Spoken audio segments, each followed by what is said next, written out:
अपना सफ़र अगर मैं देखूं करियर का, लगता है काफ़ी एक डेफिनेटली एक जर्नी रही है। ये एक जर्नी है जो हर एक को खुद ही तय करनी है। आप चाहे इंडस्ट्री से हैं, आप इंडस्ट्री के बाहर से हैं, फाइनल वर्डिक्ट हमेशा ऑडियंस के पास है। मेरे लिए अपॉर्चुनिटी बहुत बड़ी थी, वो हो गया। अब इससे बेहतर और क्या कर सकती हूँ। अपना सफ़र अगर मैं देखूं करियर का, लगता है काफ़ी एक डेफिनेटली एक जर्नी रही है। बट जहाँ मैं खड़ी हूँ इस वक्त, लगता है नहीं, अभी और भी काफ़ी कुछ मुकाम हासिल करना बाकी है। पर अच्छा लगता है जब लोगों के चेहरे पर खुशी देखूं कि जो भी अगर कोई अच्छी बात कर रहा है, या कोई फिल्मों को लेके या प्रदर्शन को लेके, अभिनय को लेके, तो अच्छा ही लगता है, बजाय कुछ भी लाइक दे क्योंकि मेरे दिल में कोई गिला, कोई शिकवा, कोई कंप्लेंट कुछ नहीं है। ये एक जर्नी है जो हर एक को खुद ही तय करनी है। आप चाहे इंडस्ट्री से हैं, आप इंडस्ट्री के बाहर से हैं, फाइनल वर्डिक्ट हमेशा ऑडियंस के पास है। और लंबा ही सही, बट एक सही अपने तरीके से ये जिंदगी जीना, आई थिंक ये बट आपकी पहली बड़ी सफल फिल्म थी विक्की डोनर जी। तब हम आपके पिताश्री जी के टच में थे, बहुत सिफारिश करते थे इंटरव्यू कैसे मिल जाए, क्या हो, क्योंकि ये नई लड़की आई है और इसने धूम मचा देनी है। और अब देखो, चांस की बात है कि हम धूमधाम के बाद इंटरव्यू कर रहे हैं। धूमधाम तो विक्की डोनर पे अंदाजा था धूमधाम का, बट आप कितना सेटिस्फाई हैं अपनी जर्नी से? सेटिस्फैक्शन मुझे नहीं लगता कभी भी आप हासिल कर पाते हैं, क्योंकि जहां आपने अगर कोई कुछ गोल बांधा होता है, जब आप वहां पहुंच जाते हैं तो लगता है अरे मुझे तो वो चाहिए, ये तो ठीक है। तो शायद 10 साल पहले गोल कुछ और होगा, अब मैं अब यहाँ हूँ, अब गोल कुछ और है। पूछेंगे अगर गोल क्या है, मैं शायद शब्दों में ना बता पाऊँ, क्योंकि कभी मेरे दिमाग में कुछ सेट नहीं है कि अच्छा मुझे इस तरह की अब फिल्म करनी है या इनके साथ काम करना है। मेरे लिए हर एक काम, जो जब एक स्क्रिप्ट आती है, एक नए नजरिए से ही देखना, एक फ्रेश नजरिए से देखना, उन्हीं आंखों से देखना कि ये मुझे पहली बार कोई स्क्रिप्ट ऑफर कर रहा है तो मुझे कैसा लग रहा है। कोई मेरे अंदर कुछ से बोलते हैं ना कि एक्स्ट्रा एक्सपेक्टेशन सिर्फ एक अच्छी स्क्रिप्ट की है। कहाँ से आए, कौन लेकर आए, मेरे लिए मुझे कोई फर्क नहीं पड़ता। तो और यो शायद यही एक फैक्टर है जो मेरे लिए आई थिंक अभी तक वर्क। विक्की डोनर आपको कैसे मिली थी? ऑडिशन जोगी जी हमारे कास्टिंग डायरेक्टर थे। बहुत अच्छे, बहुत स्वीट कास्टिंग डायरेक्टर हैं, बहुत अच्छे खुद कलाकार भी हैं। और वो उन्होंने मुझे बुलाया किसी और फिल्म की कास्टिंग ऑडिशन के लिए, और किसी कारणवश मैं वो ऑडिशन नहीं दे पाई। कुछ हुआ, मैं कहीं आउट ऑफ टाउन थी, कुछ शूट कर रही थी, और something that happened, it didn't work out. तो सर यामी वो ऑडिशन तो अब नहीं होगा, पर एक और फिल्म है। तो मैंने कहा अच्छा जोगी जी, किस के बारे में है, क्या कॉन्सेप्ट है, क्या आप बता सकते हैं। और जब आप ऑडिशन देते हैं, खास उस टाइम देते थे, ऐसा थोड़ी कि कोई स्क्रिप्ट या सिनॉप्सिस मिल रहा है, बस 2 लाइनें कही। उन्होंने कहा मैं बता दूंगा, आप पहले एक छोटा सा, जो भी उन्होंने एक ऑडिशन तैयार किया था, कुछ लाइंस, आप ये कर सकती हैं। मैंने कहा ऑफ कोर्स मैं ये करना चाहूंगी। तो मुझे कुछ था जो एक्साइट किया विकी डोनर के बारे में, without knowing it was Vicky donor शुरू से ही।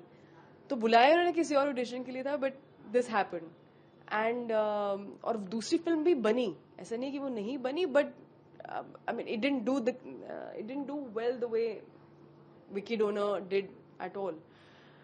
तो आई थिंक किस्मत कुछ इसमें हार्ड वर्क भी है, और ये जिसे बोलते हैं एक लक, जब आप भी तैयार हैं उस सही अपॉर्चुनिटी के लिए एट द राइट टाइम।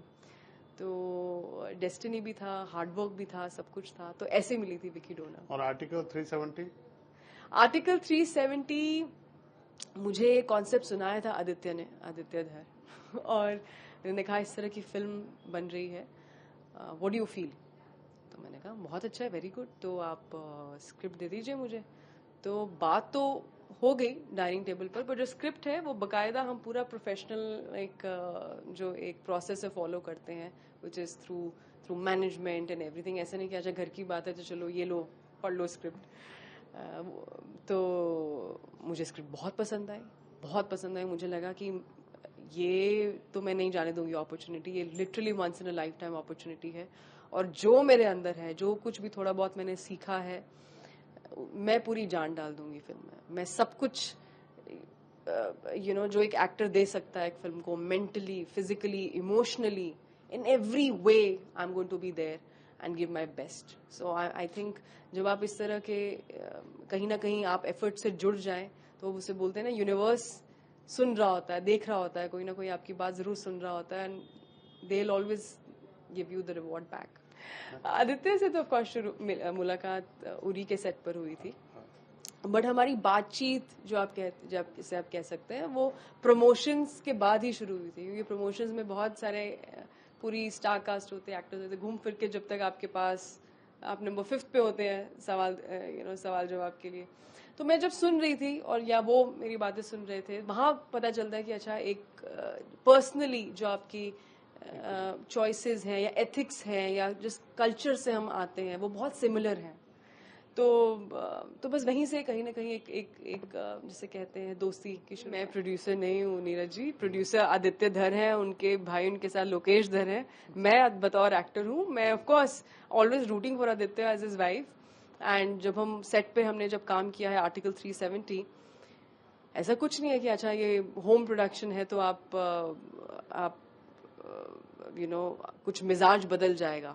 मैं एक्टर ही रहूंगी, वो क्रिएटिव ही रहेंगे, और हम बिल्कुल एक जो प्रोफेशनल डिमीनर होता है वैसे ही काम करते हैं. कुछ रिबेट मिलता है उनको फीस वगैरह में या कुछ आपको एक्स्ट्रा पर्क मिलता है या नहीं मिलता? मतलब कोई रिबेट भी नहीं, कोई एक्स्ट्रा पर्क भी नहीं है, बिल्कुल प्रोफेशनल वैसे ही है जैसे बाकी सबके साथ है.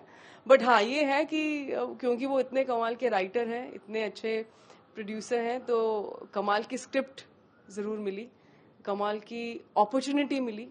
एंड आदित्य, अगर आप कभी, I am sure of course आप मिलेंगे आदित्य से जब भी उनकी फिल्म के लिए प्रमोशन के दौरान, वो ऐसे इंसान है ही नहीं कि अच्छा ये मेरी वाइफ है या मैं इनको जानता हूँ, कि कोई भी हो let me give that person an opportunity. No, he believes that अगर आप में टैलेंट है एंड ऑफ कोर्स आपको बेस्ट अपॉर्चुनिटी दी जानी चाहिए regardless of any personal connection. He believes that I am a decent actor, so that's why he gave me that opportunity. और धूमधाम में जो आपके हेजिटेशन थे, जो आपने बोल्डनेस दिखाई, जो मम्मी सिस्टर किया, उसके बाद अब क्या रिस्पांस आ रहा है लोगों का? अब तो बहुत फोन कॉल्स आए होंगे ना? बहुत सारे डायरेक्टर्स, बहुत इंडस्ट्री से बहुत मैसेजेस आए, कॉल्स आए हैं, कुछ ऐसे नामों के, ऐसे मेकर्स के जिनको आपने कभी इनकी फिल्में देखी थी और लगा कि अच्छा एक फैन मोमेंट एक होता है. और ऑडियंस, सबसे बड़ा ऑडियंस, द फैक्ट कि फिल्म बहुत अच्छा प्रदर्शन कर रही है, week by week it's growing in numbers, तो बहुत अच्छा लग रहा है. फाइनल वर्डिक्ट तो जनता के पास ही है. जनता ही हम सबका जो एक पावर जैसे बोलते हैं वो तो उन्हीं के पास है. बहुत अच्छा लग रहा है. अच्छा लगता है जब एक अच्छी फिल्म को अच्छी ऑडियंस मिलती है. और आपके आने वाले प्रोजेक्ट्स के बारे में, किसी के बारे में अगर आप बात करना चाहें तो? मैं तो बिल्कुल बात करना चाहूंगी, पर अगेन जैसा मैंने कहा, मैं तो सिर्फ एक्टर हूँ. प्रोड्यूसर होती तो जरूर बात करती. बट बहुत ही जल्द आप अनाउंसमेंट सुनेंगे एक के बाद एक.